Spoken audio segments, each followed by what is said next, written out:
Now,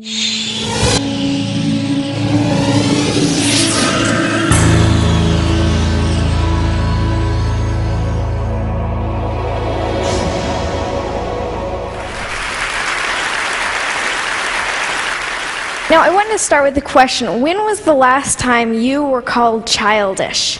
For kids like me, being called childish can be a frequent occurrence.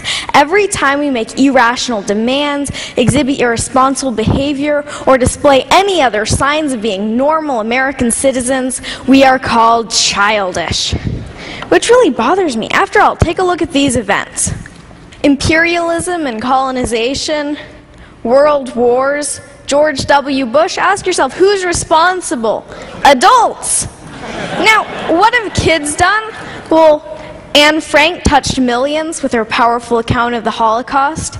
Ruby Bridges helped to end segregation in the United States. And most recently, Charlie Simpson helped to raise 120,000 pounds for Haiti on his little bike.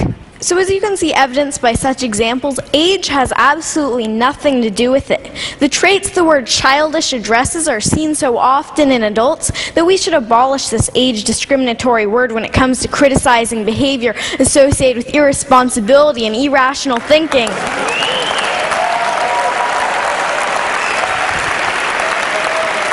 Thank you. Then again, who's to say that certain types of irrational thinking aren't exactly what the world needs? Maybe you've had grand plans before, but stopped yourself thinking, that's impossible, or that costs too much, or that won't benefit me. For better or worse, sweet kids aren't hampered as much when it comes to thinking about reasons why not to do things. Kids can be full of inspiring aspirations and hopeful thinking, like my wish that no one went hungry or that everything were free, kind of utopia. How many of you still dream like that and believe in the possibilities? Sometimes a knowledge of history and the past failures of utopian ideals can be a burden, because you know that if everything were free, then the food stocks would become depleted and scarce and lead to chaos.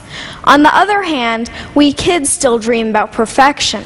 And that's a good thing, because in order to make anything a reality, you have to dream about it first.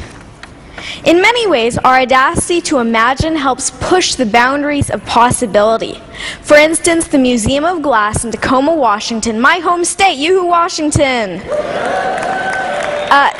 has a program called Kids Design Glass, and kids draw their own ideas for glass art. Now, the resident artist said that they got some of their best ideas from the program because kids don't think about the limitations of how hard it can be to blow glass into certain shapes. They just think of good ideas.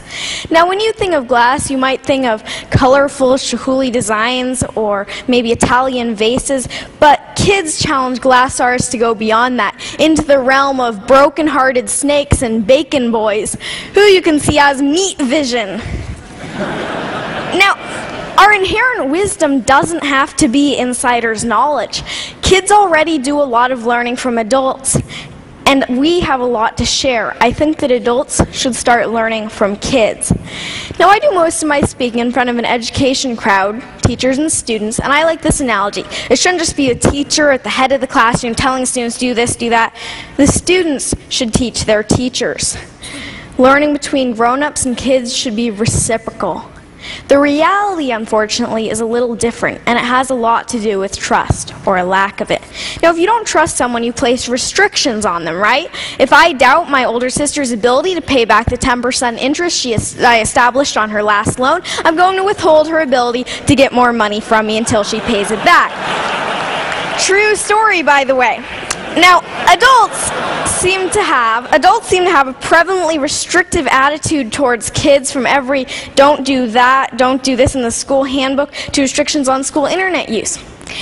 As history points out, regimes become oppressive when they're fearful about keeping control. And although adults may not be quite at the level of totalitarian regimes, kids have no or very little say in making the rules, when really the attitude should be reciprocal, meaning that the adult population should learn and take into account the wishes of the younger population.